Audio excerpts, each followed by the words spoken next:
Bonjour, bonjour, on se retrouve dans un nouvel épisode de Mon Jardin Nature sur la série des mustélidés. Le prochain sur notre liste est l'hermine, Mustela herminea. Ce petit carnivore au long corps, qui est long et vermiforme, appartient à la famille des mustélidés. Sa silhouette élégante, son corps souple et bien musclé, ses pattes courtes et sa tête fine aux oreilles arrondies et dressées lui donnent un faux air de belette. Mais elle se distingue de cette espèce par sa taille plus forte, sa queue plus longue proportionnellement et noire à l'extrémité.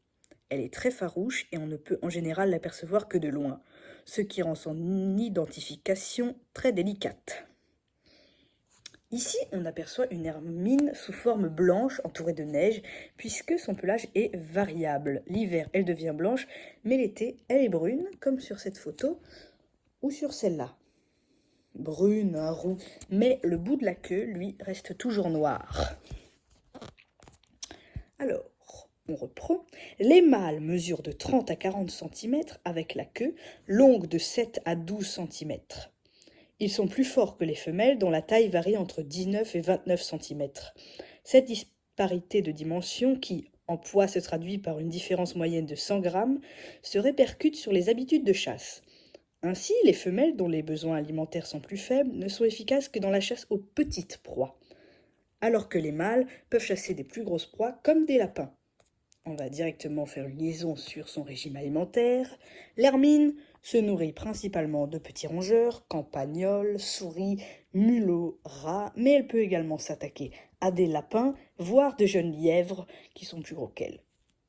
Mais également à des oiseaux. C'est une assez bonne grimpeuse, même si elle est plutôt faite pour la course sur le sol. Elle ne dédaigne pas non plus à grimper dans les arbres, comme ici où elle a déniché un oisillon. Sur cette photographie, on voit un petit peu son habitat.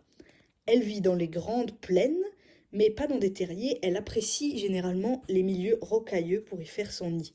Tous les endroits où elle peut un peu se faufiler partout. En hiver, la robe de l'hermine devient blanche, au moins en montagne et dans les régions septentrionales d'Europe et d'Asie, là où le sol se couvre de neige. Dans nos plaines, le pelage reste brun l'hiver et tout au plus se parsème de quelques taches blanches. Le blanchissement de la fourrure constitue bien sûr un bon camouflage dans les paysages enneigés.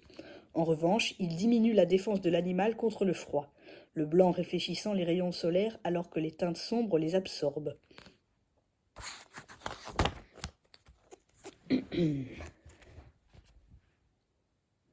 Les hermines sont impopulaires en raison de leur prédation sur le gibier et des dégâts qu'elles causent dans les poulaillers. Cependant, elles protègent des récoltes de fléaux tels que la pullulation de lapins, de rats ou de campagnols. Le grand-duc, l'aigle et le renard sont principalement ses seuls ennemis naturels. Même si elle peut parfois se faire attaquer par le chat, elle reste tout de même très agressive envers ses prédateurs de par sa vélocité. Effectivement, elle court très vite et à son caractère très agressif.